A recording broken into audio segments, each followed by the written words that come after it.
Thank you for listening to this podcast from TRE, Talk Radio Europe, your voice in Spain and around the world. For more information, please visit tre.radio. Discuss, challenge, inform, comment, viewpoint on Talk Radio Europe. Giles Brown. Live comment and discussion with studio guests. Viewpoint. It is Tuesday, the 25th of March. You're listening to Viewpoint Talk Radio, its current affairs show. With invited guests, we're discussing the issues of the day. On today's show, we'll be looking at the front pages of the papers, asking, do we think, with the crackdowns happening in Turkey at the moment, do we think that democracy has had its day? Look at the UK situation and whatever else we want to throw into the mix today. If you've got a particular viewpoint or something you want us to tackle, then these are the numbers. To contact TRE, please call 952 78 4000. Email studio@tre.radio. Send us a WhatsApp on +34 645 99 67 95. Message us on Facebook, Talk Radio Europe Official, or tweet us at TRE Talk Radio.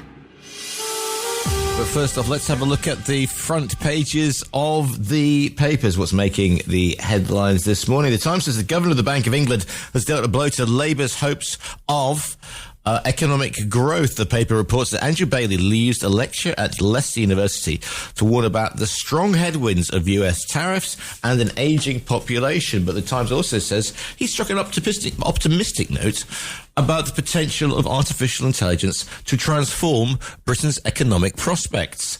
Financial Times leads with Donald Trump's threat to impose 25% tariffs on all imports from countries that buy oil from Venezuela. Is accused the South American country of sending thousands of criminals undercover to the US. FT says the tariffs risk creating turmoil on the oil market and could sharply rise levies on goods from Venezuela's biggest customers, including Canada and India. Metro's front page shows an injured Ukrainian woman after a Russian missile attack with the headline, Putin's brutal peace offering. Daily Express devotes its front page to a message to the US president from its correspondent in Kyiv. Mr. Trump, wake up, it says, adding that Ukrainians are the victims.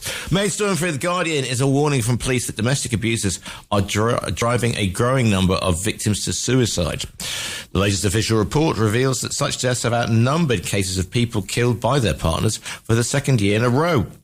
The paper reports that police have admitted to past mistakes and pledged to investigate more hidden cases of violence against women. The Daily Telegraph reveals that the Honours Forfeiture Committee threatened to strip the wealthy Reform UK supporter Charlie Mullins of his OBE last September because of social media comments and offensive jokes dating back to 2022. In one, Mr. Mullins said that someone should kill Mayor of London Sadiq Khan.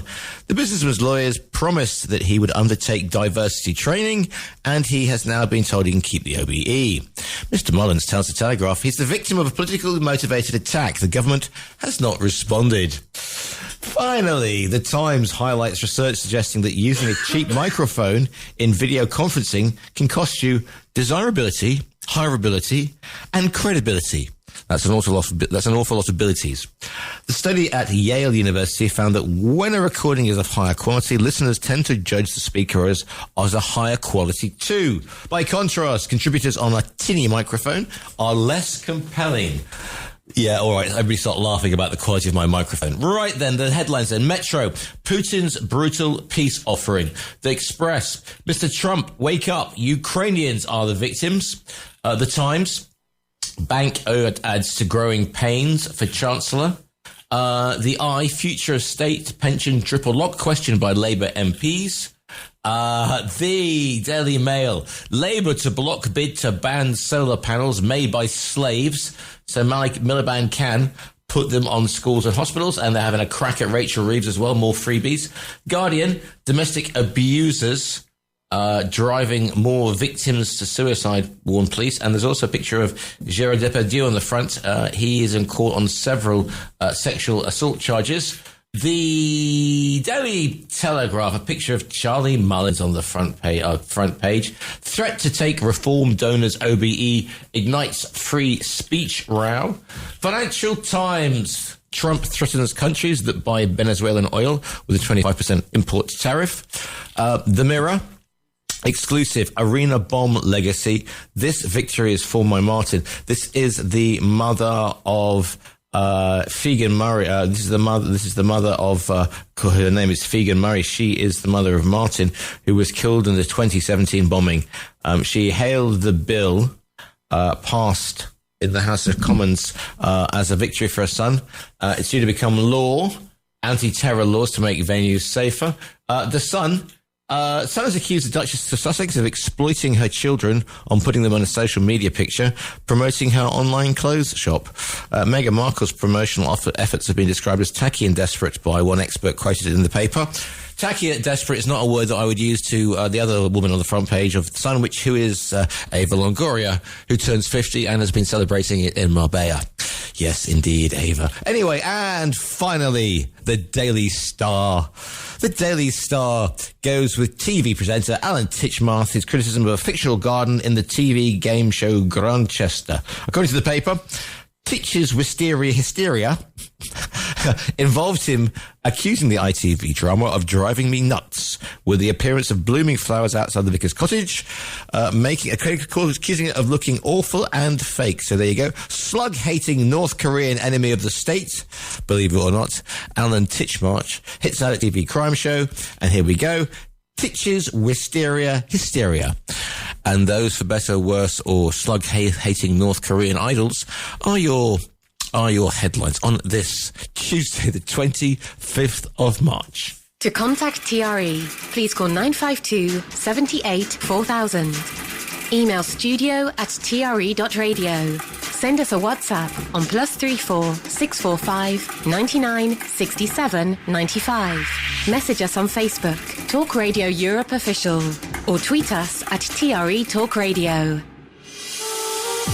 So, and thank you very much. Quick off the mark already, who are saying that the Yale have obviously been listening to Viewpoint, it seems. Yes, there you go. If democracy has had its day, what is the alternative? Yes, indeed. What is indeed the alternative? One man who might be able to tell us the answer to that is my guest on today's show. Good morning to you, Alf. Good morning, Giles. So, what's the alternative to democracy? Strong leadership. Communism. It's called communism, which it's in not effect called communism. is dictatorship. You could have authoritarianism. It's dictatorship. Have divine right of kings. Oh, it's still dictatorship. You could have They're all dictators, aren't they? Authoritarianists. Authoritarianism is dictatorship. That's called dictatorship. They're all dictators. So the alternative to democracy, where you pretend to allow the people to be involved in decision making, is dictatorship. Some might argue that's what happens anyway. I just said that. It's where you can pretend that you allow people to have a say in their own futures, which is rare. Indeed. As Paul Weller once sang in the Jam, the world is your oyster, but your future's a clam. It's got you in its grip before you're born. That's because you're a music man. No, this is true, yeah. That's from the Jam when you're young, by the way. I just can't get this picture out of my head now of the whole history. Mel Brooks' history of the world. Shrunk into like 15 minutes of Charlie Mullins' life. I just can't believe. He's been a guest on this show. He's with me, friend with you. He was on Viewpoint with me. Was he really? Yeah, absolutely. You got better memory I had. And it must have been the early days for you. Must have been, because I can't remember it. He was living because he didn't have his villa. Something just clicked in there. You see, he just drove down from wherever he was staying. And he sat next to me, and I said, it must have been you, because it wasn't Richard. And I said to you, after about 20 minutes, I said, this geezer's had a drink, hasn't he? Well, I didn't use the long words, I used the little word. And you went, yeah, it's 5 o'clock this morning, he was still on the beer. He was... It wasn't me. That was silly. It wasn't me. Well, then it was... No, you weren't. He was. No, I would have, yeah, but I wouldn't have... Oh, and I'll tell you what the reason was. exactly what you just said, because the radio station loved him to bits. Right. And they were trying to get his advertising. Right there, moving swiftly onwards. This coming Marbella Plumbing. Plumbing, right. That's what he set up, Marbella Plumbing, 2 vans. Anyway, moving swiftly onwards, if I may. Blimey. Anarchism or cooperatives? There you go. There's some ideas to if you don't have democracy and you don't have dictatorships, you can have anarchism or you can have a cooperative. Well, anarchism is a form of dictatorship in its own way. Well, how can anarchism? But surely anarchism. Show me where I'm wrong. Because when the anarchists get into power, yes, they make no decisions. Right. So how's that? So effectively, you let society run itself. And there is no way that a society of trillions of different thoughts and ideas can ever run itself. So what always happens is a strong personality rises to the top and sort of starts to lead it. They pretend they're anarchists and we're not going to make a decision, but they really are. They're doing it in a subversive way. And if you talk about cooperatives, the best sort of cooperatives were the kibbutz in Israel, which was technically the truest form of democracy probably in the world, because they were certainly anti-communist and they certainly had an involvement where they would all sit down.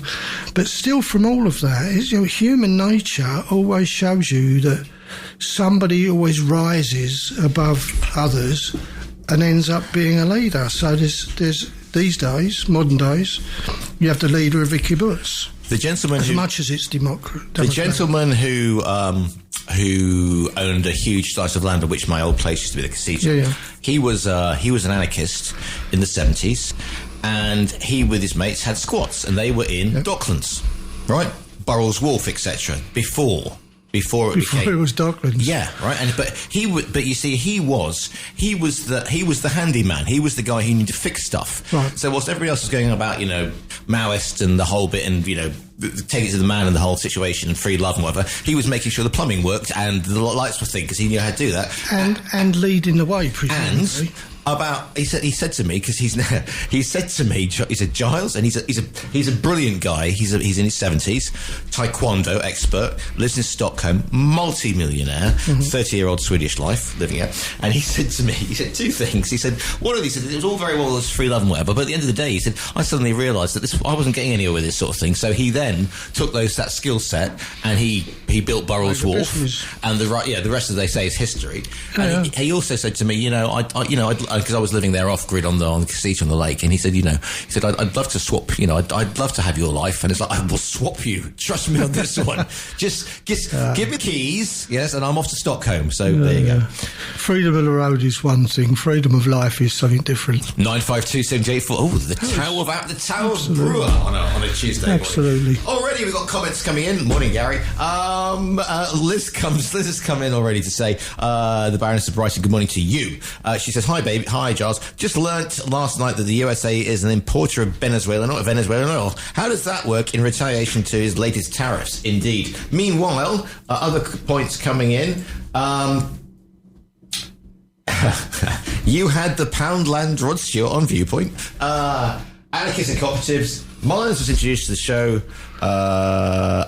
Who had guests on who knew what they were talking about. Thank you very much indeed for that. Night Mama, what we're asking today on the poll, I won't say the poll of polls because, but I just did. Anyway, on today's show, on today's poll, which is on the Facebook page, which is Talk Radio Europe Official, I'm asking the question, what's been happening in Turkey in the past week, do we think that with the crackdown in Turkey, are democracy's days numbered? You've got yes, no and don't know, and at the moment yes is 100%. So get involved with that, or if you want to get involved with the show anyway. But let us know your viewpoint on the fact: do we think democracy's days are numbered with the crackdown in Turkey? It's interesting, isn't it? It's not Turkey though, is it? This is happening everywhere. Like Trump gets in power, and all of a sudden everybody's talking about Trump president for life, Putin president for life. Well, Putin got through, and then he threw Erdogan now president for life. And they're all gradually going through this phase. And how do you sustain democracy if the people who you're supposed to be representing have turned their back on it. The UK election results, if that's not fair warning to the UK, because all you need to come out of that, and let's put it in a way that people might quite not understand. The guy who's the leader and the owner of Respect could be the next big person in the UK, and what's the betting that he doesn't try to turn the UK into not a dictatorship. You mean Reform, not Respect? Yeah, sorry, whatever they're called. Whatever they're called. Yeah, it's a silly name, whatever it is. You mean Tice? Reform. No, I mean... Farage. Farage, yeah. Okay. Farage is the pinnacle bloke. Yeah.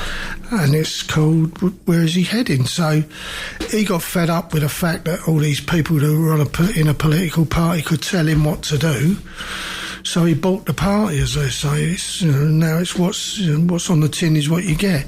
And then he pretends that a year later or 18 months later, because you're looking at the next election, and the only way to win an election in the UK at the moment still, because it's a democracy, is to turn your political party into a pretend political party into a real democratic party. So he then says, we've got to turn Reform into a democratic organisation. And you go, you got away from that because you hated UKIP because of what they did to you. You hated, every other facet of wherever it's come, because these people, for you, Farage, don't know what they're talking about, tried to tell you what to do.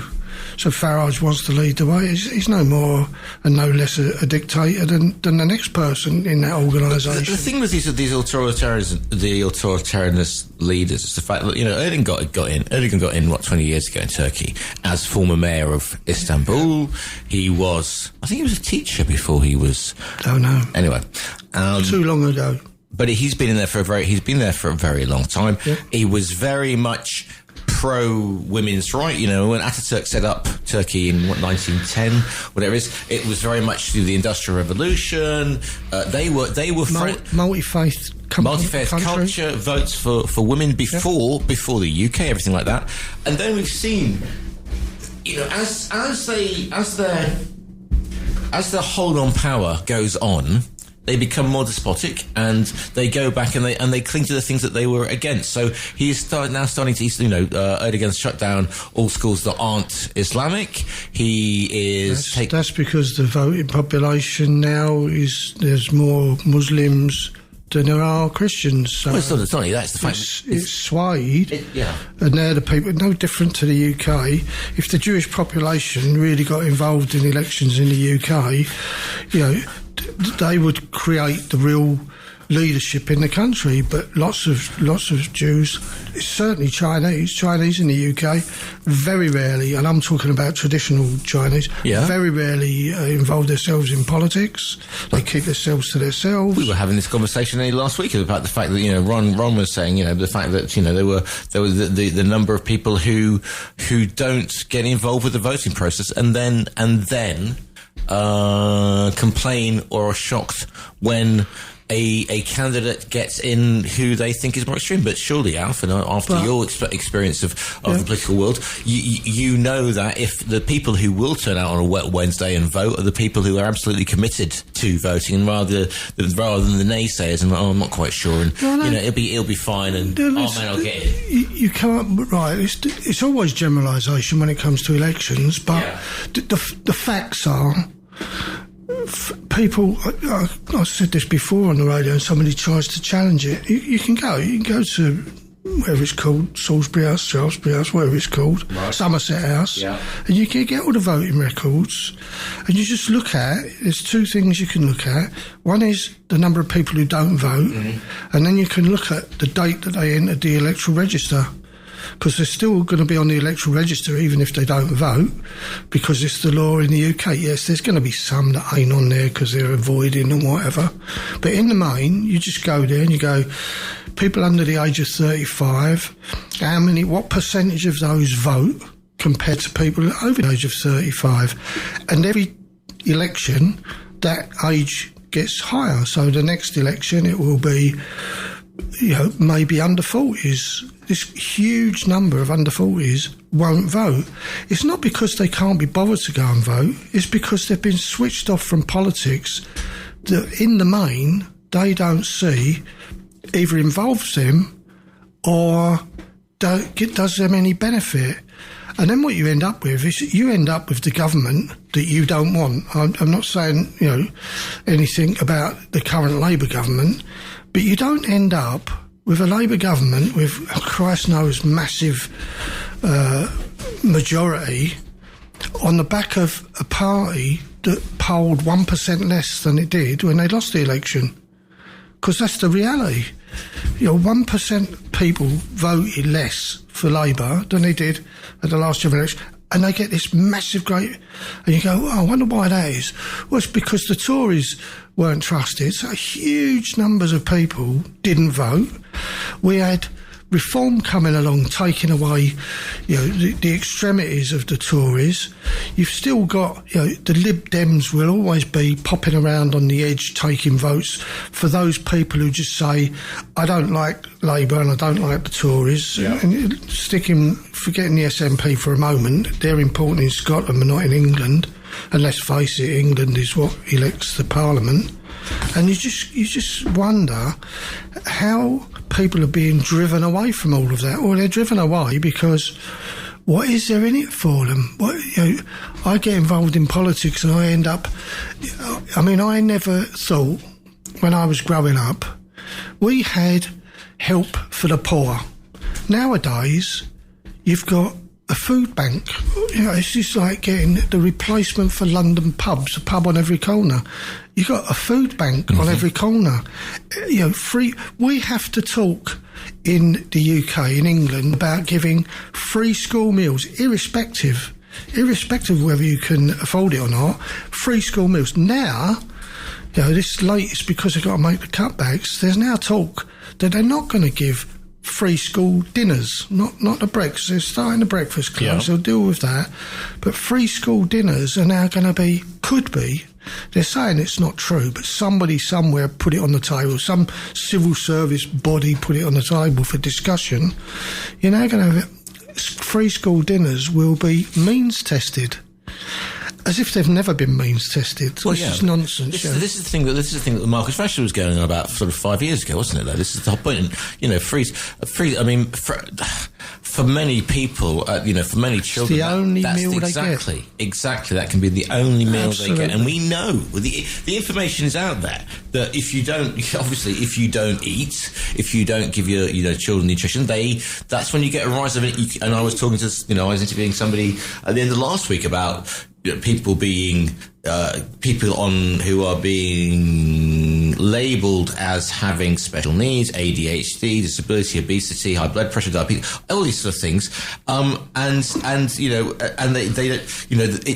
We know that children will not be able to focus if they haven't got the right amount of calories in their systems.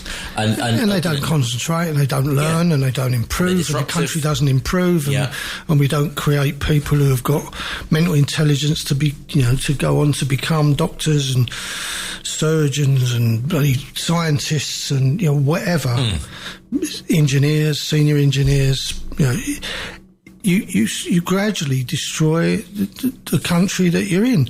I find it difficult to believe it. I've been in Spain now for getting on for 20 years.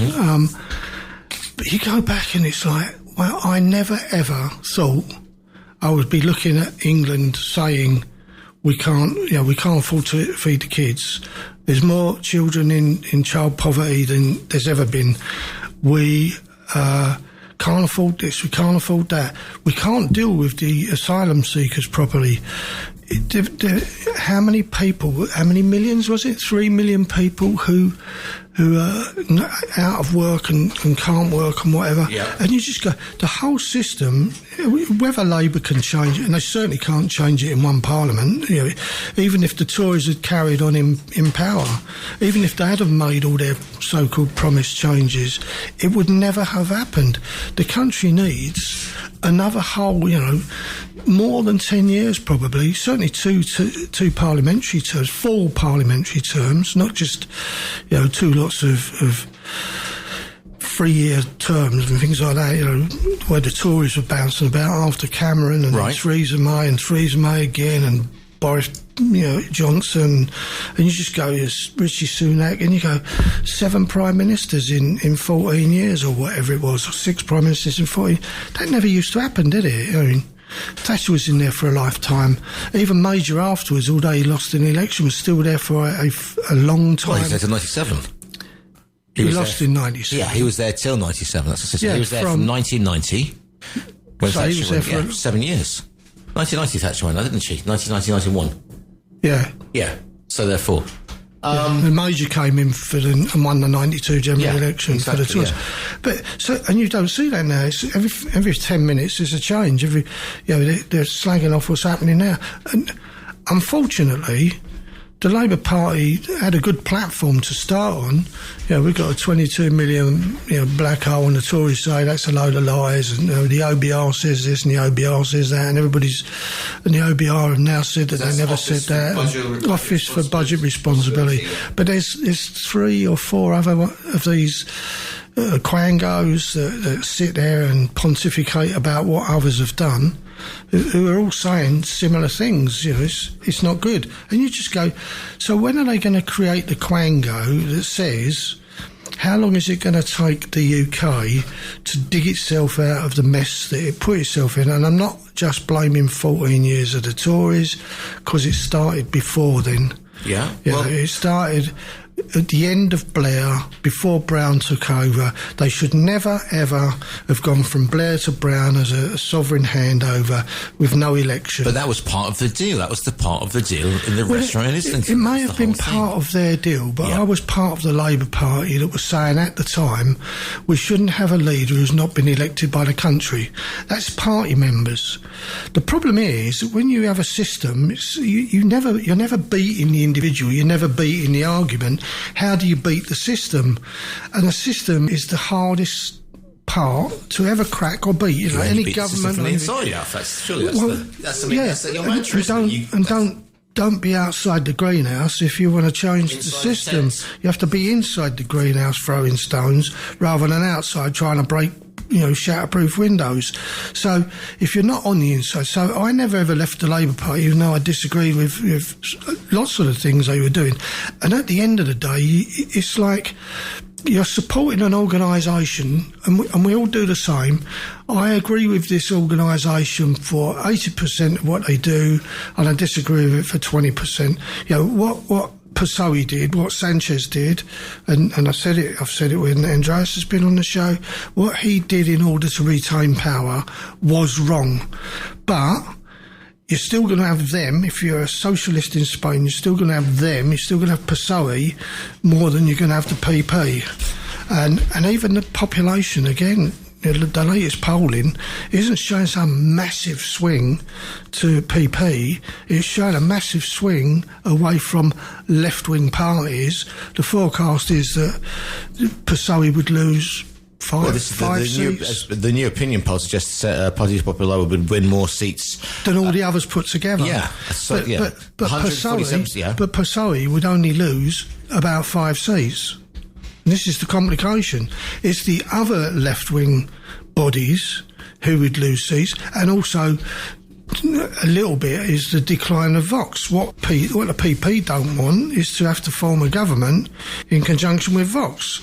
So they're looking to do it on their own. So where they are in the polls is very strong for, we're going to have a PP leadership and they're going to have it.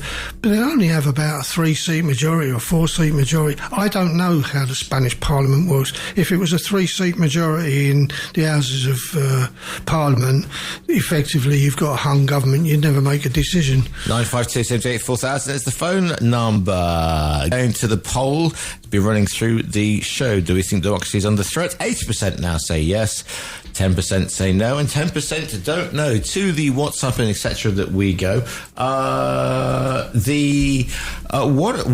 What about the welfare cuts, Alf? What do you think about those?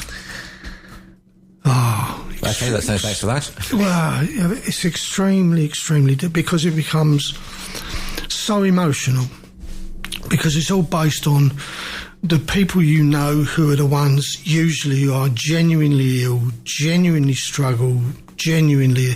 But we will all know, I mean, even going back to when I was a kid, you all knew the people who lived on the street, who you knew, swinging the lead, as we used to call it. We had a family who lived over the back of us, and they were richer than probably most. I remember going to, when I was living in Brixton, going down to, when I was signing on, and there were guys there, and this is the days, this is pre-internet, so remember bike couriers everywhere in London, and there were guys in cycling outfits, with bikes outside. Absolutely. If you're looking for a job, can't find any work, getting on the bike and doing the big heavy walkie-talkies, kids after parents. People at the back of us, the guy, I won't mention their name because they're part of a huge East London family. Right.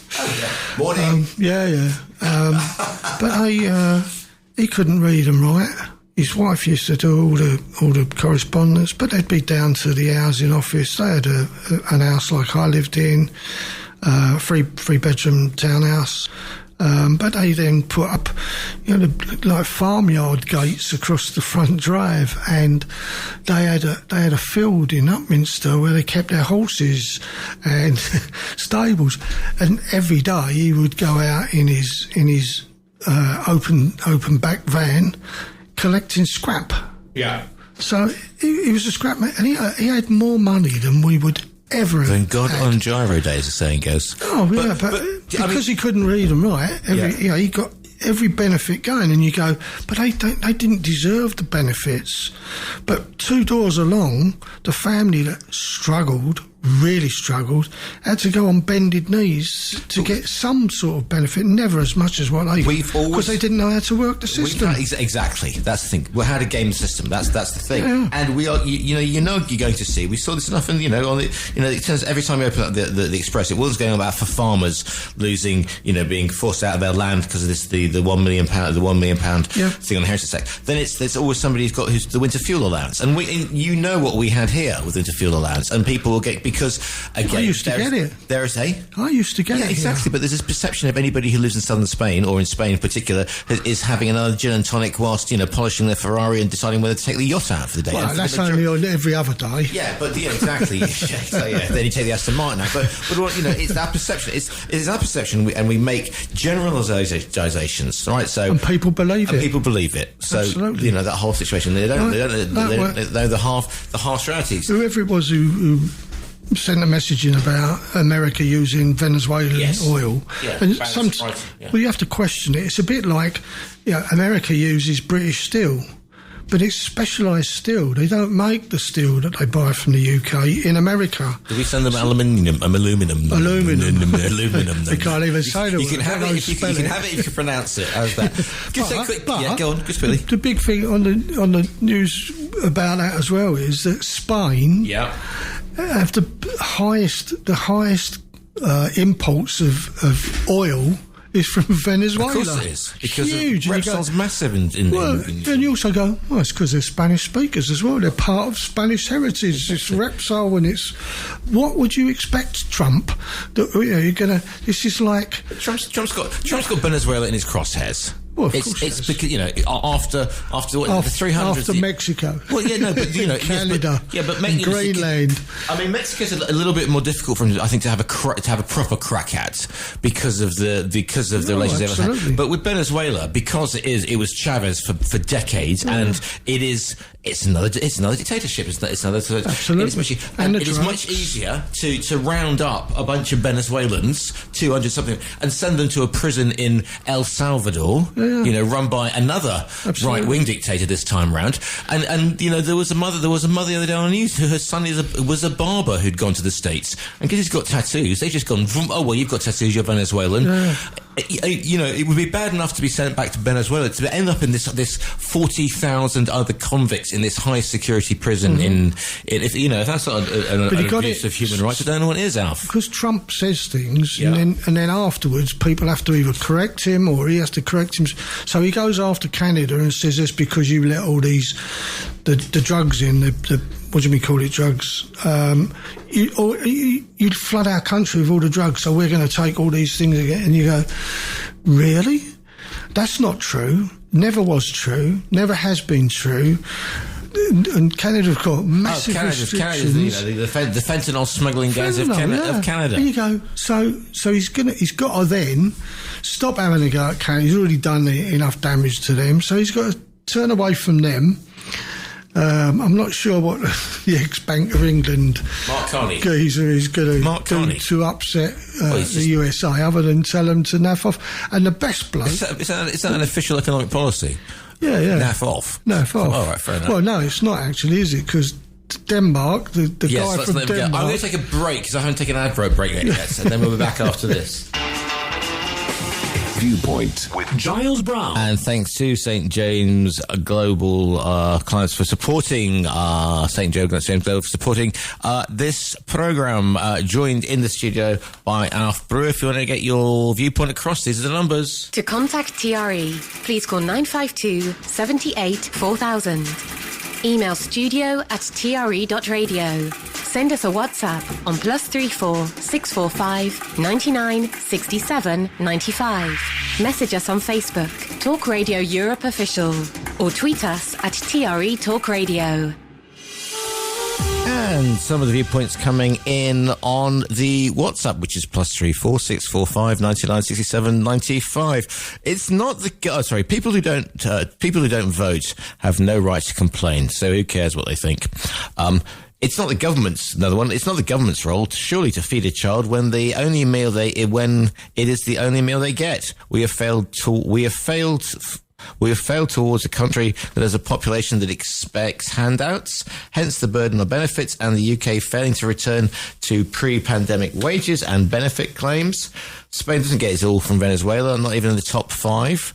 It's 11th as an export market for Venezuela. Only 2.3% of Spanish oil comes from Venezuela. Meanwhile, a lot of these problems would be solved if we went back into the EU, of course. There's 0% PIP fraud, Alf, which is what's being cut. This is the medical, PIP. I'm not talking about normal benefits. The current government seems to think that PIP is an out-of-work benefit. Between this and the assisted dying bill, I've had it with this Labour government, and my family's always been Labour. I mean, a lot of people are saying, well, has Labour become more centrist? I mean, you look at some of the policies that Reeves is bringing in, and they're going, oh, this isn't the Labour Party traditionally. But you can argue that everything. I mean, politics evolves. I mean, if you had a time machine and you went back 100 years to the Conservative Party, you'd be thinking, gosh, why aren't the Liberals doing so? What happened to the Whigs? Why are the Liberals doing so? Worse, they were even worse. Those South Welsh miners, get Miss Niles to church. The claim about Labour isn't that they've become centrist. The claim is that they've lost their values. They've lost their core values, and you go. The problem is, if you take your core values, and your core values are to build more houses, more affordable houses, not houses for the rich, to build more affordable houses, to have your education system where every child can get the same level of education in buildings that are proper for use, that you've got a health service that is free at the point of entry for all sorts of, and even today they claim but there's no real dental stuff, there's lots of stuff that the NHS doesn't really provide. But if you've got a real problem, you can get it on the NHS. So if you want to try and do all of those and have an infrastructure that's worthy, like no potholes on the roads, which damages vehicles, there's a whole pile of things that you go, these are our values. Unfortunately, we ain't got no money. Potholes in the roads, they don't know the meaning of them. Have you seen what the roads are like out there at the moment? Yeah, but it's the Spanish authorities. I tell you. And before people correct me on this, it's not me. I don't make this stuff Somebody on a mountain bike in front of me went down the other day, and it took me 5 hours to stop laughing. The Venezuelan oil conversation was because it was on the radio. It was on Spanish radio, and they said that Trump was having a go about it, and it would affect Spain because Spain have a huge export huge import of Venezuelan oil, and they said on the radio, not me, that Venezuela was the country where Spain was the biggest importer of oil from. So if it's titchy little stuff like that, somebody get hold of the news people and tell them that they've got it all wrong. Here's the thing. And this is where I believe what Jamie says. Don't always believe the mass media because they lie to mainstream legacy. No, legacy media. Whatever it is. Here we go. This one from Claudia in Nerka. Morning to you. Good morning, Giles. Good morning, Claudia. I'm just thinking, did we ever in history have a woman dictator? I'm thinking Eva Peron. No, she wasn't a dictator. Peron was a dictator, wasn't she? Peron was. Yes, but was she ever president? No, but she was pretty much president in, shadow president. I suppose so. She used to tell him what to do and he did it. Boudica? I don't... Boudica? Yeah, you'd have to go Boudica, yeah. From Essex. Justine and Constant, I don't remember... I mean, there's been some pretty hefty. Those are women, those. But I can hear. Yes, the anti-Thatcher crowd going. Well, she was. I was thinking of Gandhi in India. India, yeah, but I mean, Indira Gandhi is a quote unquote functioning democracy in the 70s and 80s, perhaps. Yeah, but and didn't Pakistan around the same time? They had a. But after or before him, there was a woman. No, after Bangladesh. The Bangladesh when they split. Well, but it's. I mean, we're not looking for like these are not sort of heavyweight dictators. No, the only woman. Imelda Marcos, for example. Yeah. Yeah. She wasn't the president. She exactly. just told the geezer what to do. Behind every good man is a really much better woman. 952784000. Empress Wu Zitan, the only woman in Chinese history ever to become empress in her own right. Mrs. Gandhi in India and Miss Banda. There we go. I think people just put these vowels and consonants together to just get me going. Banda Naraniki.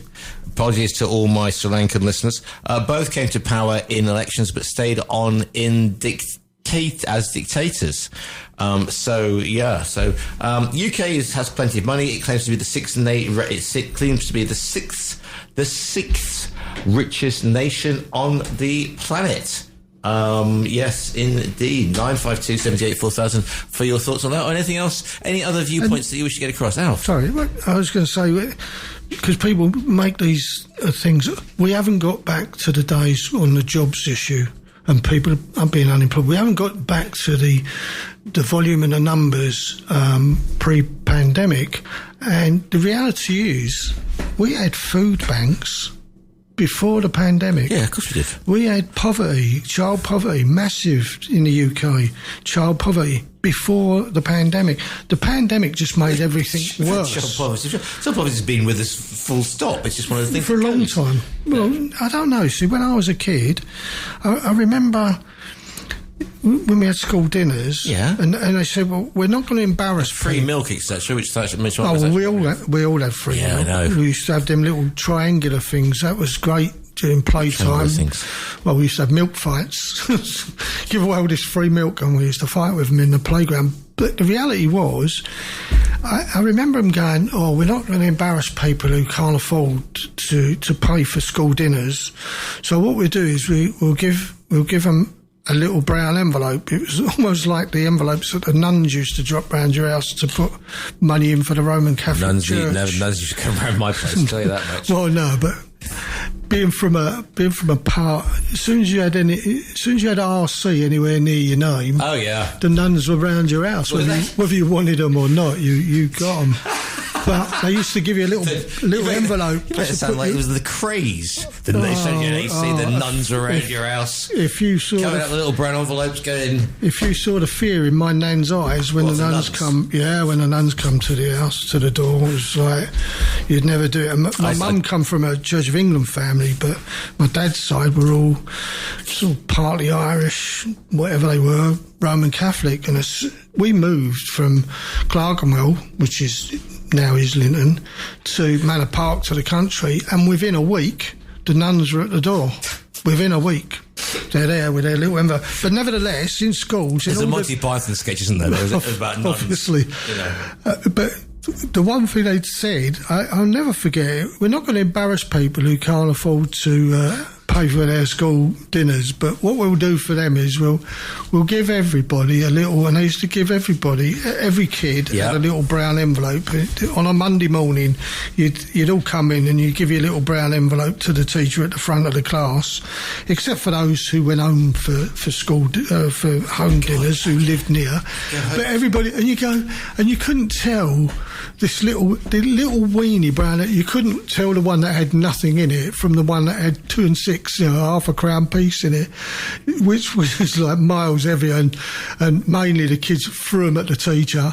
Right. So you knew the ones that had money. So of course everybody knew who couldn't afford school dinners.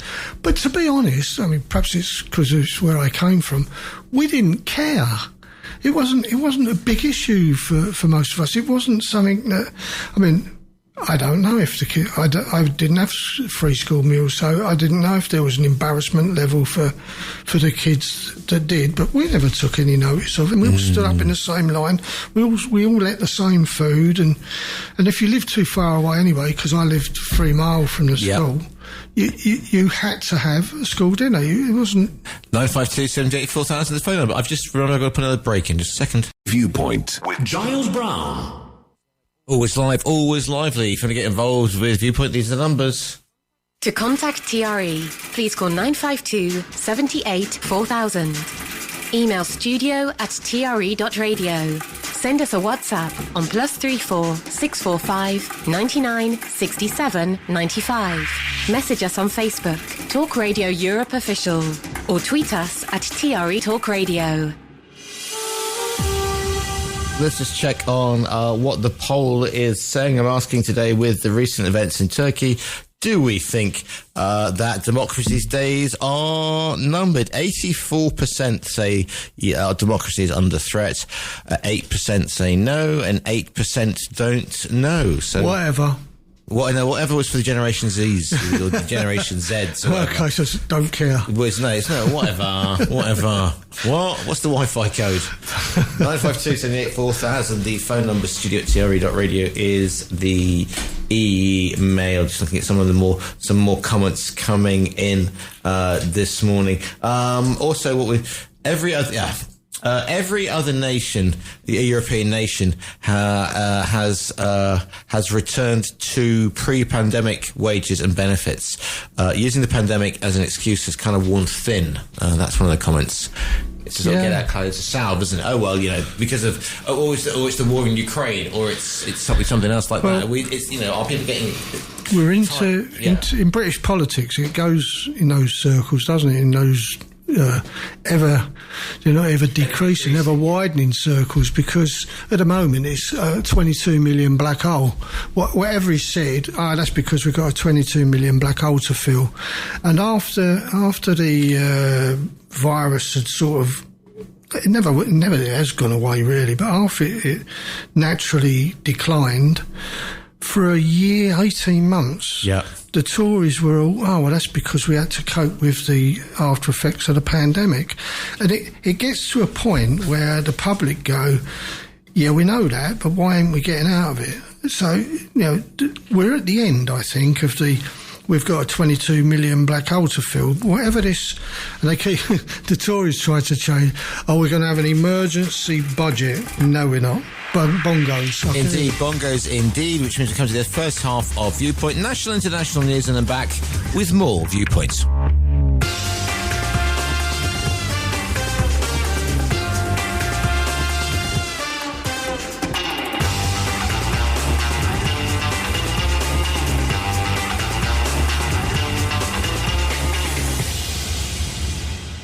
Talk Radio Europe. Your voice in Spain. Discuss, challenge, inform, comment, Viewpoint on Talk Radio Europe.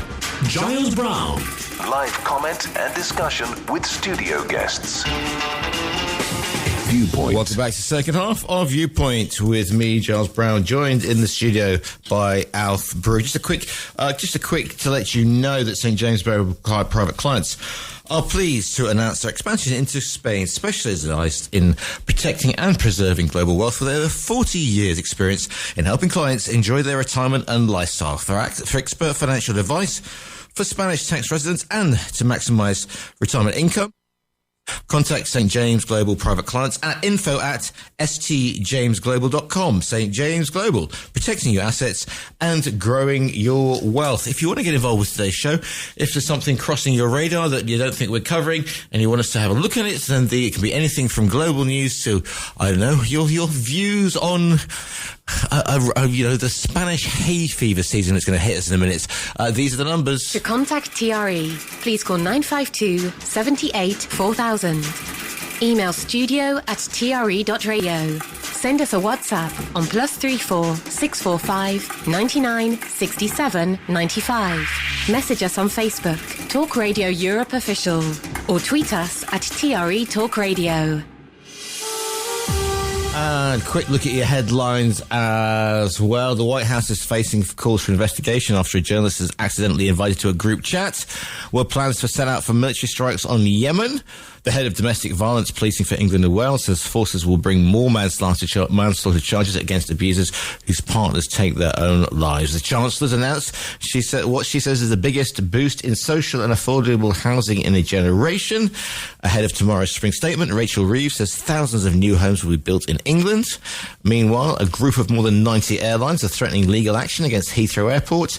And the Co-ops announced a pledge to price match with Audi for the first time. It says lower members for more than 100 products will be available to its members. Joined in the studio by Alf Brewer. Just sort of thing here about the housing. The government is once again trying to kickstart the housing market, and once again we're going to see this whole thing about greed. You can bet your bottom euro that tomorrow there'll be something in the mail about greenbelt housing and farmer, and protect or whatever. I mean, do you think we've got enough housing stock? Do you think there's enough housing stock? Do you think with the people are now pledging? Look at the situation in Spain. Do you think people are pledging? Government's doing enough about housing, because social housing is a big issue, especially in Spain. I mean, we've seen the tourists go home situation and the campaigns which are ramping up for this summer as well. Alf. I mean, you've got to say that social housing was for a long time it was sort of seen as just another issue. Now it's front and centre, isn't it, for a number of people? Best thing that's happened for tourism this year, the rain. Because at least we ain't going to be put off by having no swimming pools and all the rest of the rubbish that we had last year. It was unbelievable. And it did have an effect on people. Your friends were bringing up saying, "Oh, we're not coming there if you ain't got a swimming pool. We'll go to Turkey or..." Well, you're going to Turkey now, are you? Let's face it. No, well, who knows? You might go there. As long as you're away from where the rioting is, then it don't matter, does it? Well, I just find the whole thing, as soon as they make the statements, right, in essence, and I think Andreas was talking about it last week as well, and I agree with him, the housing issue isn't an issue for the UK. The housing issue is an issue for Europe, because it doesn't matter where you are. Spain have got a problem, and we were talking to our friend who just happens to have an 8-bedroom villa, nothing posh, but it's an 8-bedroom villa in Benalmádena. They've had it for a few years. They bought it as an investment, and so they rent it out for holiday lets, and of course the whole thing is, I think they just about make enough money that pays their mortgage and their costs. Right. So they're not making masses of money out of it, and she's born in Spain, but they lived in England. She's lived in England since she was a young girl. School art lovers and all that. School age lovers. I'll get it right. Yeah. And she was saying, they're talking the same way about the effect that the whole thing's had, both in the UK and in Spain, and there's just not enough of the housing, and it got blamed. She was saying, "No, it wasn't," and I said, "Yeah, in Malaga it was because of Airbnb," and she said, "No, it's because of all the rental things." And it's like, no, when it kicked off, It was because Airbnb had done a massive advertising thing in Malaga, and they got loads of these people who'd been in rented long-term rental apartments, and they'd got to the owners, and the owners go, right, I want you out because I can do it for Airbnb, and I can make, especially when they were doing it, you know, a three-bedroom house became three lettings at the same time. Yeah. And they could see they could make more money from Airbnb than they could out of having it as long-term rentals. And the people who were in long-term rentals were people who lived here for 25 plus years. They worked in the restaurants and hotel industry and, you know, catering and stuff like that. So then you're not bringing in your scientists and your doctors and, you know, all your highly, you know, specialised people. These are run-of-the-mill, normal Joe Bloggs workers looking to find affordable accommodation. So when that disappears, it's like, well, so where do we go?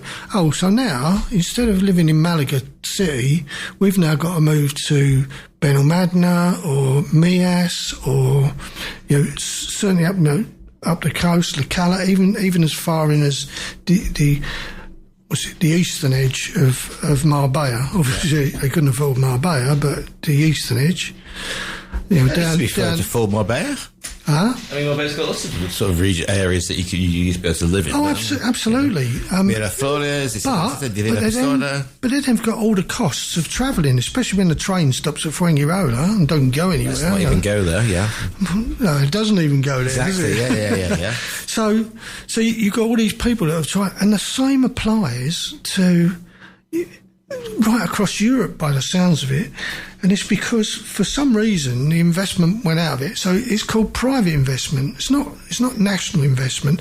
Of course your national organisation should be there, and they're the ones who make it possible, i.e. they do the planning stuff, so freeing up the planning, stopping local people from saying you can't build here. And yes, I've heard all that, you know, the farmers.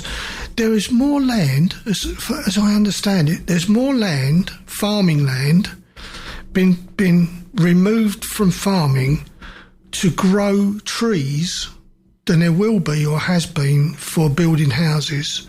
Because we've also got that same thing about, you know, let's help the environment.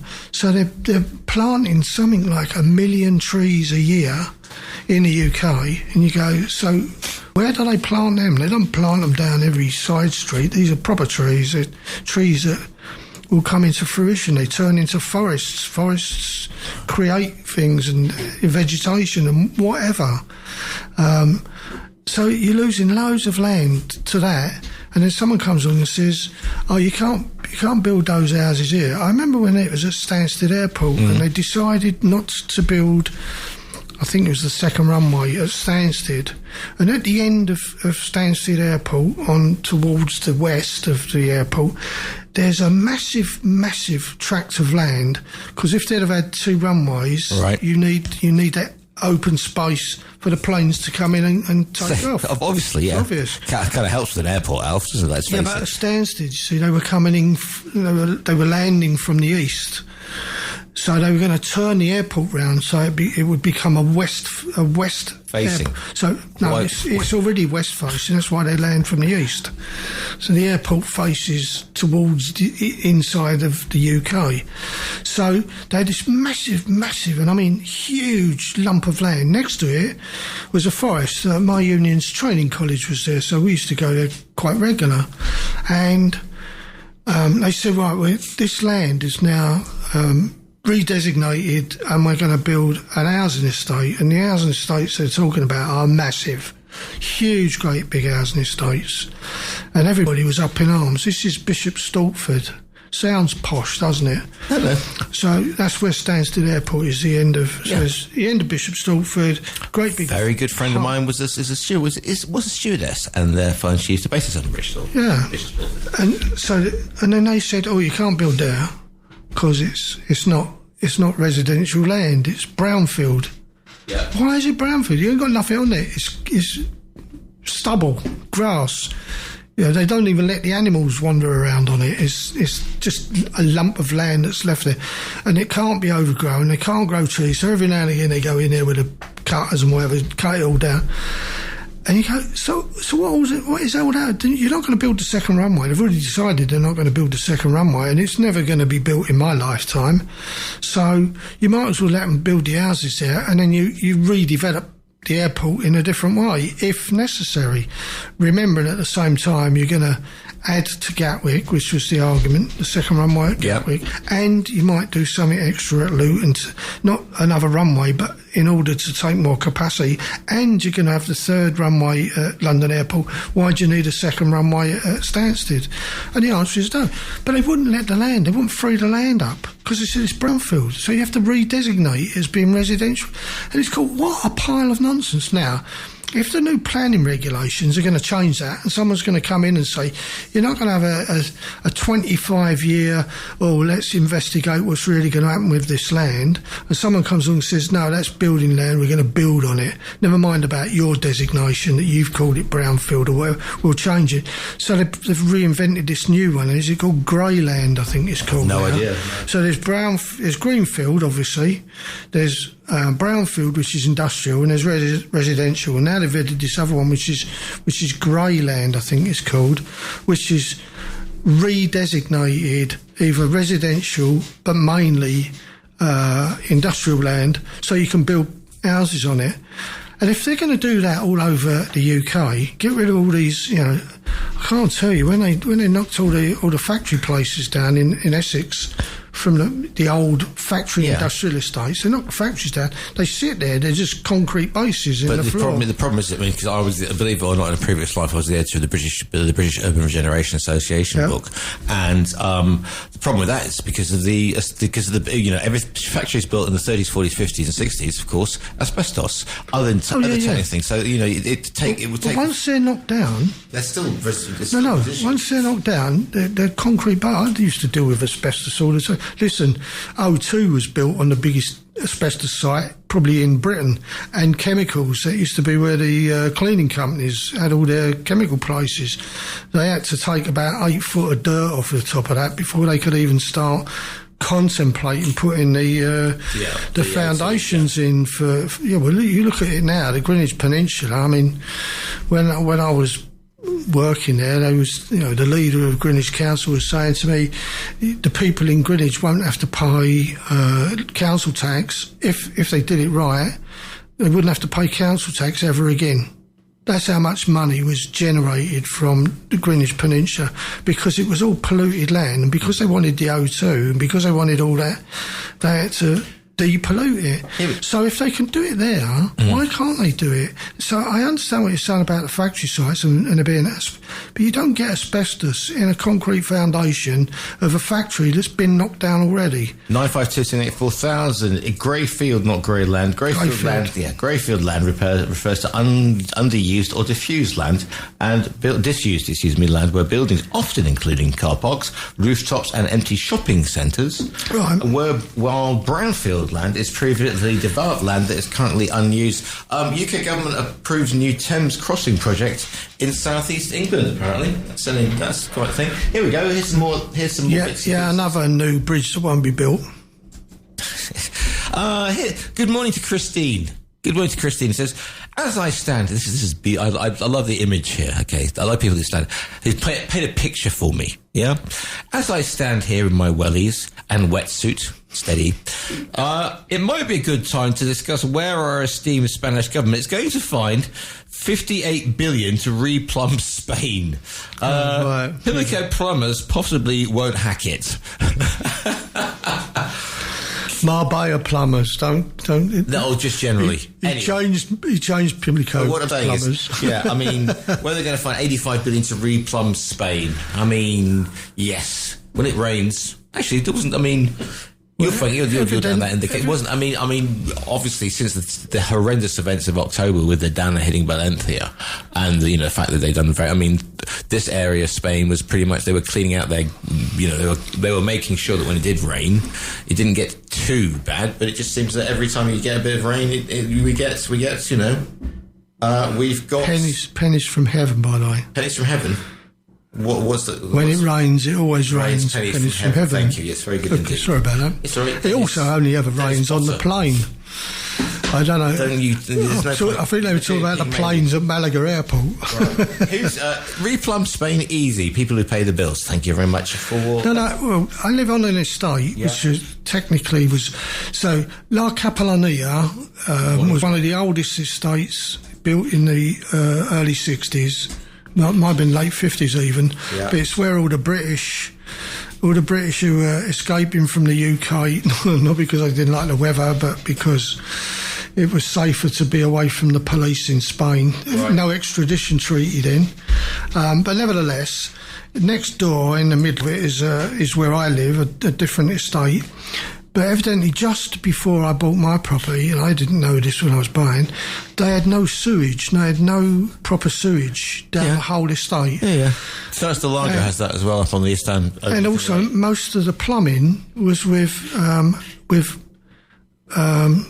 iron pipes, not copper pipes or polythene. Polythene hadn't been invented, so they were iron pipes. So after a while, even though they're underground, they rot and they rust and they leak. Yeah. So the first thing is that the estate that I'm on, the residents, obviously, the urbanisation, paid to have the sewers put in. So down our road is, great big, where they never tarmac it properly afterwards, from top to bottom, and they put in whatever it is, a 40-inch or 50-inch pipe, sewage pipe, all the way down through the estate. Right. The second thing was we used to have well water, so all the urbanisations provided their own water. Well, I mean, they didn't. We had wells up in the mountains and whatever, the water company provided whatever got it to our estate, but it was our water and we paid next to nothing for water. So then what come along is they said, the Spanish government said, you're polluting the Mediterranean because you are pumping the water out from the mountains, not purifying it properly, and effectively you were pumping too much arsenic into the Mediterranean. So they then changed it and created all these new water companies. Some have argued against it, but the new water companies is an amalgam between private enterprise, private investment, and the local council. So ours was, the private lump was Acasol, obviously the local council, Benalmadena, and they created this thing called Emabessa. Right. And they're all ex-councillors who run the damn thing. All the councillors who can't hold their seats and lose their jobs get found jobs somewhere, because that's the Spanish political scene. Allegedly. Well, no, the guy who ran for mayor, who lost the election and lost his seat, ended up being he's like the chief PR man for Emabessa. Anyway, they come along and they go, right, we're going to do all this. So they then, because of the amount of water that was being lost through leaks, and so I can understand what that woman's saying about the welly boots. We live on the side of a mountain, so we don't get all the puddles and that, because it just goes straight down and wasted into the sea. But they decided to have all the news, so Emabessa were tasked with this job, and they came in and they stripped out loads of the pipework, PVC piping, new water meters, etc., etc. Our water quadrupled in price, and now is 5 times higher. Yeah. And our IBI, the local council tax, was raised because other urbanisations had to do the same. So effectively, she's right. Whoever it is, we end up paying for somebody else's mistakes. And that's the way of the world, though, isn't it? That's what's always going to happen. Somebody finds something wrong, who's going to pay? Well, Joe Public. There's nobody else left to pay, is there? You're not going to get... what we'll do is we'll get some private water company in, and they can do all the stuff, and then what they'll do is they'll get the profit from selling the water over the next 50 years or 100 years, whatever it is. Oh no, because they've got their shareholders to think of. And you go, but it's not a private company. Half of the company is owned by the local council, so it's us anyway. So are we getting our share of the profits to come back so that our IBI is reduced? Oh no, the IBI goes up every year, as everything goes up by whatever. So you're in this never-ending circle of not despair, But you just chuck your hands up in the air and say, well, who's going to pay? Well, who's going to pay is going to be the Spanish public. But it's not going to be the Spanish government who's going to say to the Spanish public, you've all got to pay €10 a month for tax in order to pay for this. They will wheedle around like almost every government on the planet does and come up with some strangely worded solution that effectively means the people have got to pay to have all this done. And I don't know. The bigger question is, how long is it going to take them to repipe Spain? Because if what our estate's anything to go by, thousands of others have still got iron pipes. 952 78 4000. We're going to the poll. I'm asking the question, do we think that democracy is under threat? Thousands being arrested overnight over the past couple of days, even in Turkey. Currently 86% say yes, democracy is under threat, 7% say no, 7% don't know. Turkey hasn't been a democracy for about a decade, says Sammy. Michael Bryant says, I totally agree with Sammy's comment. Turkey has not been a democracy for about a decade. If you want to get involved with the show, these are the numbers. To contact TRE, please call 952 78 4000. Email studio@tre.radio. Send us a WhatsApp on +34 645 99 67 95. Message us on Facebook, Talk Radio Europe Official, or tweet us at TRE Talk Radio. And from Christine, who brought up the original thing about plumbing, she says, gosh, Alf, you got the job. Thank you. As long as you don't expect me to buy copper, because that's probably one of the most expensive commodities on the planet at the moment. Absolutely, if you look at people. Anyway, 952 78 4000 is the phone number. Take a quick break and then back with more Viewpoint. Viewpoint with Giles Brown. Always live, always lively. Viewpoint brought to you in association with St. James Global Private Clients, who are expanding into Spain, specialising in protecting and preserving global wealth with over 40 years' experience in helping clients enjoy their retirement and lifestyle. If you have protected your investments against wealth, capital gains, or inheritance tax, you may want to talk to or go to St. James Global Private Clients. Contact to financial advice and to maximise retirement income. Go to info@stjamesglobal.com. St. James Global, protecting your assets and growing your wealth. To contact TRE, please call 952 78 4000.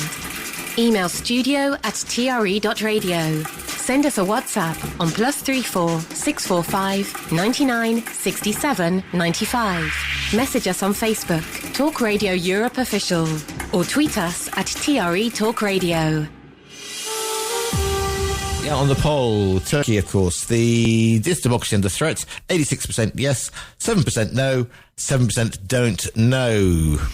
So, yep. For people who question, I'll put it mildly, question whether Turkey is a democracy or not, unfortunately, it's not up to you guys to decide what democracy looks like or what is classed as. Because in order to join the European Union, you must be able to show that you are a democratic country, which is why, Franco's demise then becomes democratic Spain with elections, etc.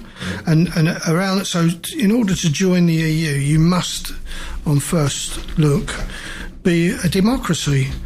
And Turkey have not changed their position on wanting to join the EU. The EU may have a long arm's reach, and they may have sort of not allowed them to join for many, many years, but that doesn't stop Turkey wishing to join the EU, and the EU have never questioned Turkey's level of democracy. As much as we may not think it's great, theirs has always been their human rights issues. Yeah, I mean, but also, which is different. So Turkey is a democratic country. But you look at what the way that they go against the PKK, which is the Kurdish organisation. Oh, absolutely. But every country in the Middle East has gone against. I've told you this many times. The Kurds were the biggest tribal nation in the Middle East, and they operate in Iraq, Iran, in Turkey, in Lebanon.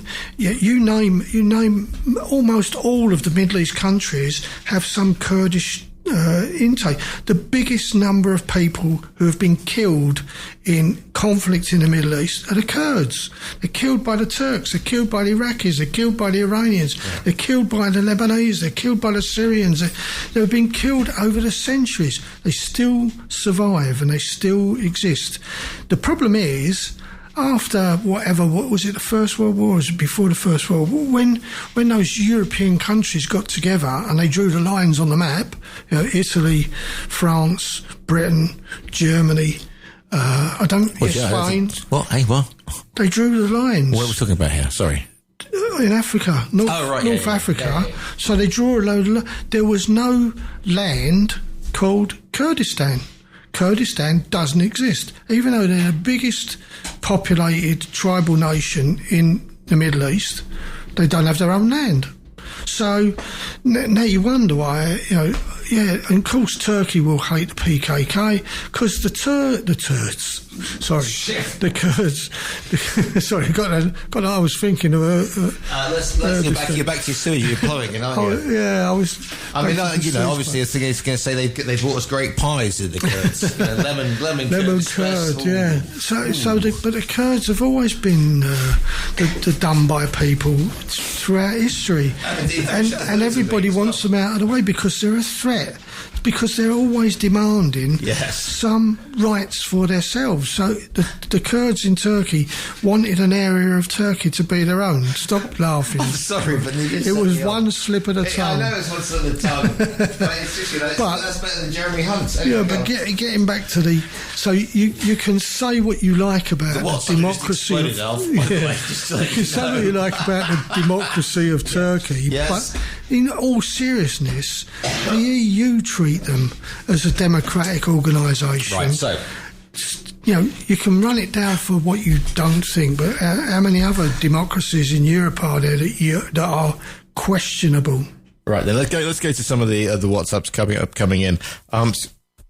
The Iran did not kill Kurds. In fact, many government are Kurds. Also, they're not the largest tribe in the Middle East. Meanwhile, France and GB, Sykes-Picot Treaty drew the lines. Turkey don't need the EU. And in other news, the elephant in the room, by the way, is always Brexit. That's where the country hasn't recovered. It's 22 million black hole to fix. And by the way, why aren't the billionaires and energy companies being taxed instead of the soft targets? And we're just going wide here. Most Britons think that they are in austerity. Most of which of the following comes closest to your government policy of government policy of austerity. What's your view? 36% between the 18 and 24-year-olds, 65-74, 10%. Right, to the lines we go. Morning, caller, you're live on TRE. What's your name? Where are you calling? What's your viewpoint, please? It's Gil from Calpe. Morning, Gil. Morning. I want to correct Alf on one thing. He said that Turkey is a democracy, I understand. Well, it's certainly not a democracy because Erdogan sends all his opposition to prison, and all the reporters, the people of the press who criticize him. I mean, that's not a democracy. Absolutely not. Yeah. I mean, they have more reporters in prison than any country in the world. I mean, the thing is that, I mean, look how sort of yesterday, I mean, Trump was staying silent on his social media. He had more worries about a portrait that made him look chubby, and Sir Keir Starmer was pretty quiet about it as well. And you could argue it's because they need, this Church would have called this a soft underbelly of Europe. They need Turkey and to be on their side. But again, I never said that I thought that Turkey was a democracy. What I said is that what we class as democratic, I would question whether Turkey is a democracy. Okay. But the EU the European Union have accepted Turkey in order for them to apply for membership. And it's never, whoever it was who messages in and says Turkey doesn't need the EU. It's not about whether they need it or not. Turkey applied to join the EU. They've never rescinded that application, and it's still on the books. And if you look at the European Union's memoranda that go through, it's like Hansard. So every time it's mentioned, it's written down somewhere. Turkey has never gone away from seeking membership of the European Union. The first point is you have to be a notified democracy. Now, you may not like it, and I may not like it, but the European Union say you're democratic enough.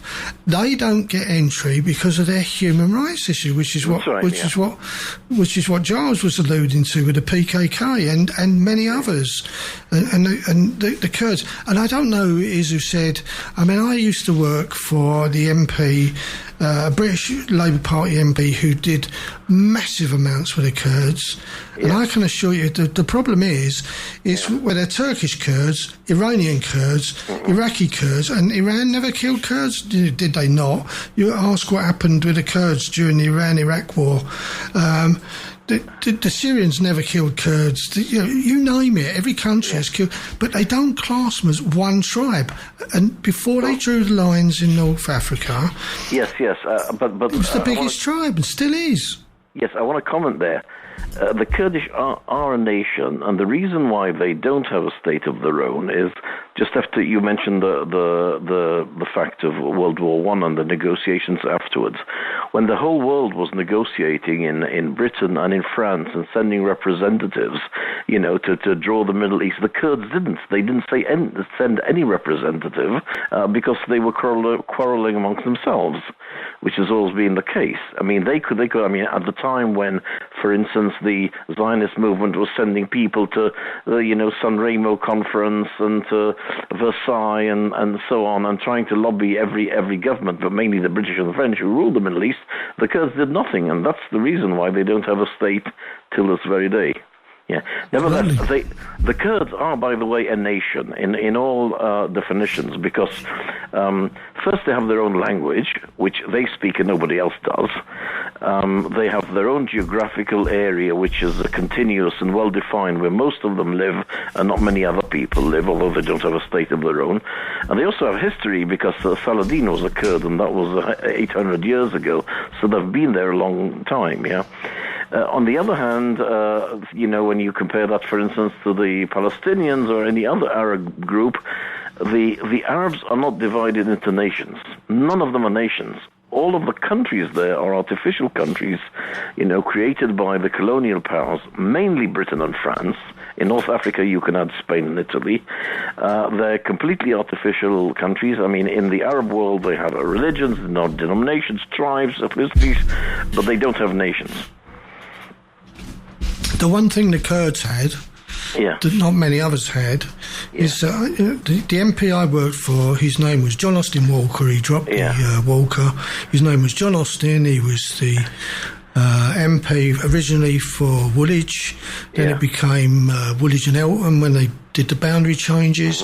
And he was a regular. He would go to wherever in the Middle East 4 or 5 times a year. He would come back and report to Parliament. He would report to the Foreign Committee and all of the rest of it. So they had, rarely, they did have a spokesman in Parliament, and they had a committee. There was a committee set up that only dealt with the issue of the Kurds. And you're right.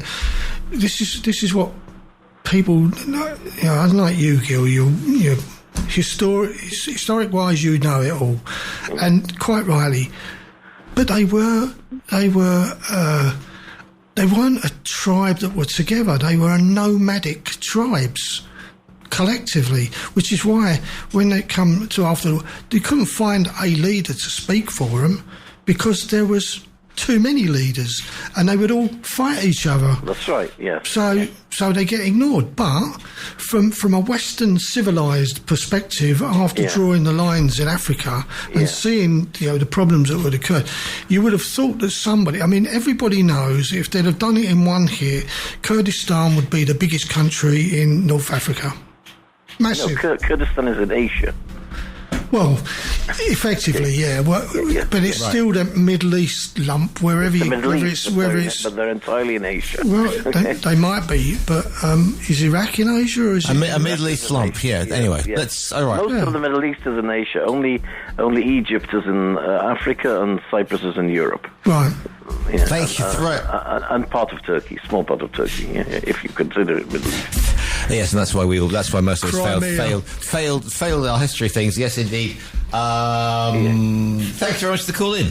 Yeah, okay. 952-78-4000 is the phone number. studio@tre.radio is the email. The Facebook page is Talk Radio Europe Official. Looking at some of the some more bits and pieces coming in.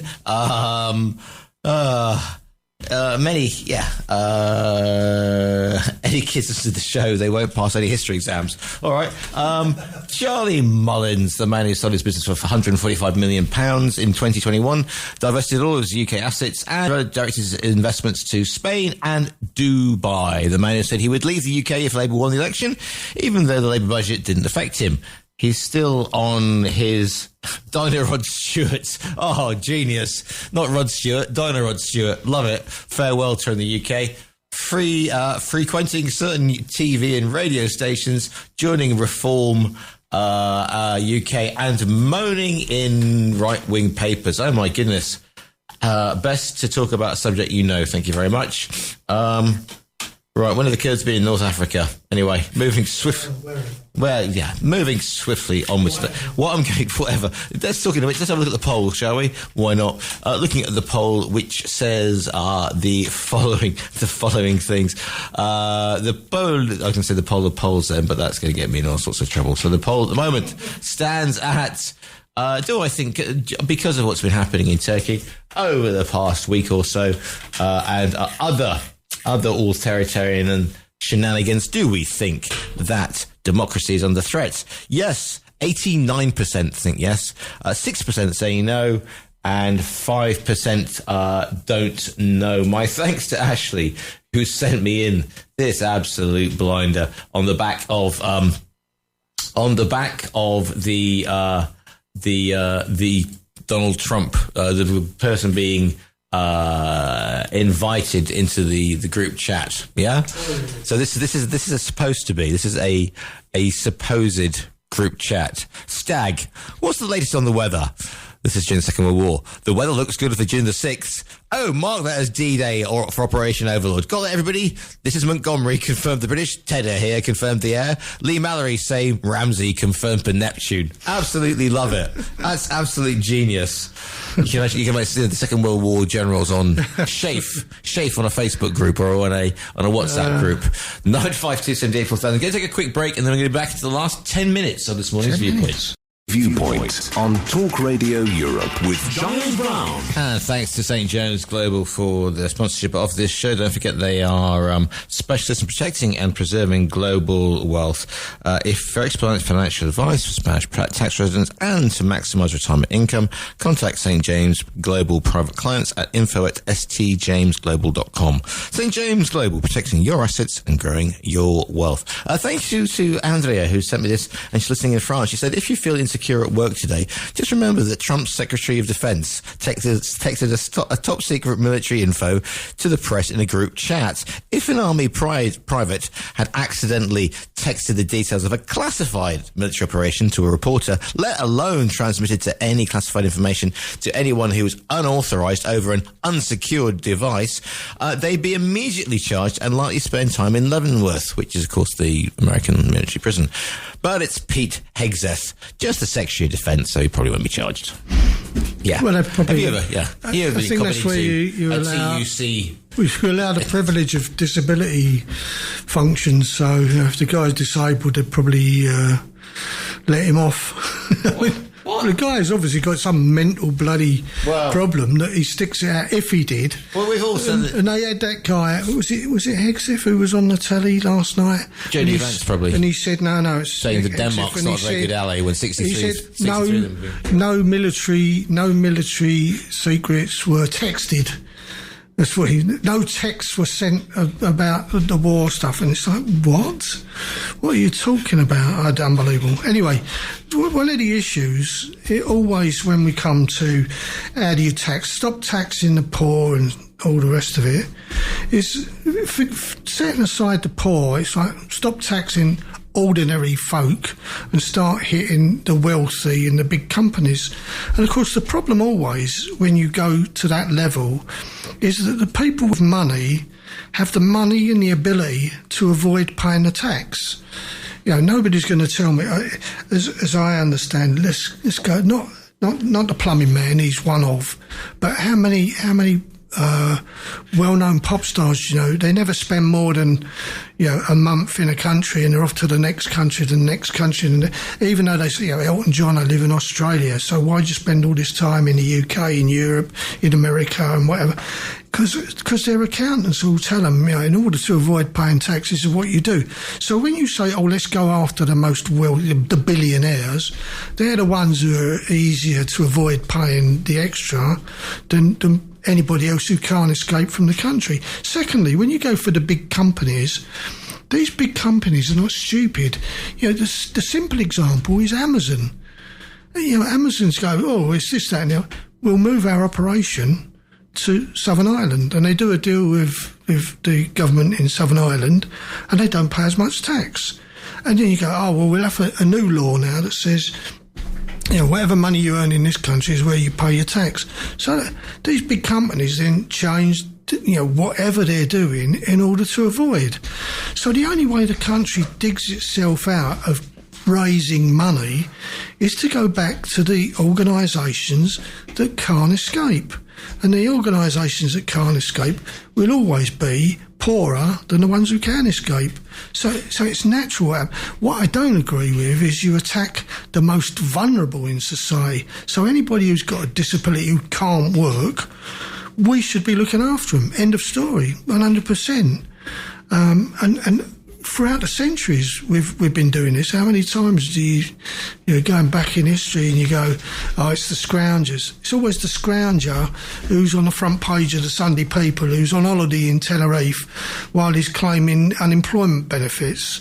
And you go, you know, that's 0.1% of the population of the UK.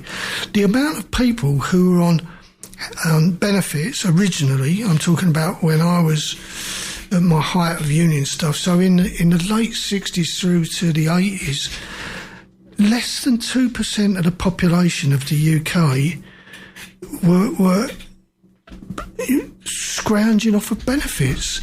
You can't then spend 5% of your wealth trying to capture 2% of the scroungers. You know, it doesn't make financial sense. So after it was easy to employ the inspectors because they were cheap, then they become more expensive, then they become civil servants, then they have all the overheads that go with it. So what you do is you say, right, we're now going to issue it as it's a threat. Probably an idle threat. It's more about stopping people from doing something by fear rather than actually stopping them doing something. So you lost all the inspectors. So all those, there used to be thousands of benefit inspectors. People used to cringe in the doorways, but that's when everybody lived in private rented accommodation. You know, 4 or 5 families to a property. Yeah. The tallyman. Everybody remember the tallyman? Tallyman. Tally me banana. Yeah, on the knock. Daylight come when we want to go home. Well, that's where it comes from. The tallyman on the knock. A beautiful bunch of ripe bananas. Well, you pay for everything. You know, the guy used to come to the door and you paid $2 a week to buy something. Right. Okay. You don't remember that? No. No, well, in the days, in the 50s and 60s, and we're not talking about 62, in the 50s and 60s up to the 70s, right, you had people come round the door, knock on the door and say, you borrowed £5, where's your money for this week? They weren't thugs, they weren't gangs, they were called the tallyman. Okay. And they tallied up how much money that you paid, and then they told you when you'd paid your debt off. Everybody... This would be today known as a payday loan. Yes. Yeah, right. But in them days, they sent someone round your door because it was cheaper. Nuns, normally. Nuns. Nuns. Don't mention the nuns. Nuns, you know. So especially the flying nuns. Especially the flying nuns. Right then. But thank you for the Republican who sent me a picture of Britain's biggest benefit scratcher, a picture of our king. How dare you, sir? He looks particularly outstanding there in his RAF uniform. Thank you, Gary. For a man who's not listening to my show, you've sent me an awful lot today. Meanwhile, the poll of polls at the moment, do we think democracy is under threat? 89% say yes, 6% say no, and 5% say they don't know. If you want to get your final into the hat.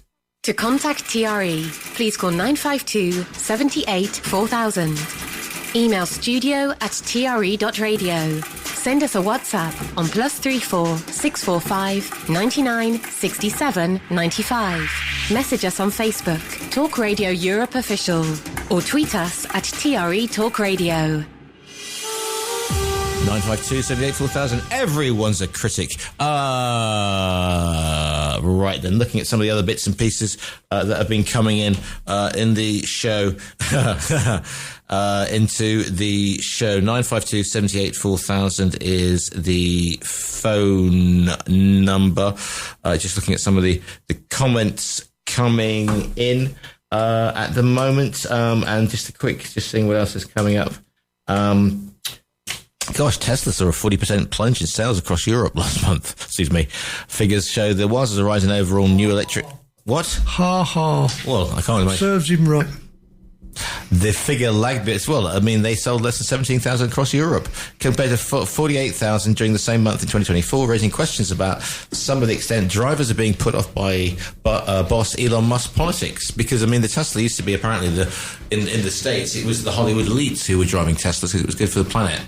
And your mag fan is a fan of a big Ford pickup truck. Well, everybody who talks about, I mean, I'm not into cars, but everybody who talks about said the Tesla is the best, the greatest electric car ever built, and he's done it. And you just go, yeah, well, perhaps he shouldn't have taken the chain cutter to overseas aid. Yeah, let's put it that way, mildly. Thank you very much. Teslas are, yes, they're not very good, but it rhymes with Hittite, what the person has written. Ain't that an African? No, it's not African. It's Mesopotamian. Tribe. I was thinking of a tribe. Tribes. It's a tribe, wasn't it? Yeah, no, Hittites were civilization, Mesopotamia, etc. I was thinking of the ones that were closer to sewage. Which, in some quarters, this entire show has been. Right then, almost out of time. But, like the proverbial of the proverbial's proverbial, do we, as Mill would say, nobody likes us so we don't care. Any final thoughts on this? And this has been a wide-ranging subject, Alf, and the time has flown by, which is always the mark of a good show. Even though some people are using this show to keep apparently to keep the blackbirds off the blackberries or something like that. Apparently, to scare them. Well, I think, from my perspective, like I say, I like the idea of my voice keeping birds off people's blackberries. Well, I don't profess to be you put a picture of Peter the plumber, and that would Paul the plumber, not Paul the plumber, maybe somebody else. I don't profess to be an expert in anything. I just listen to things and regurgitate most of it. So, for somebody who says, "Oh, no, we don't use." Tell the radio again, 385,000 barrels of oil a day is what Spain takes in from Venezuela. Right, according to whatever, what's your talk radio news? It's Sky News, isn't it, you use? IRN. Yeah, IRN Sky News, but there you go. Anyway, almost that time. It has been a pleasure and a privilege to bring you today's show. Any final thoughts, Alf? And for me. And for you too. And it's summer. The sun's out. The sun's out, yeah, but it's only Tuesday. It's nothing to do with me. Hay fever all round. The final with the poll today, not the poll of polls, is democracy under threat after Turkey, etc. And, we think that 89% say yes, democracy is under threat, 6% say no, and 5% don't know. I will be back with this show repeated at 7 o'clock. Stephen Ritson's up next. Opinion endorsed in any way by Talk Radio Europe. You've been listening to a TRE production. If you've enjoyed this programme, there'll be another episode waiting for you next week, right here on this platform, where you can also access our extensive back catalogue of shows and interviews. For more information on our live programming, social media channels and apps, and how to contact Talk Radio Europe, please visit TRE.radio.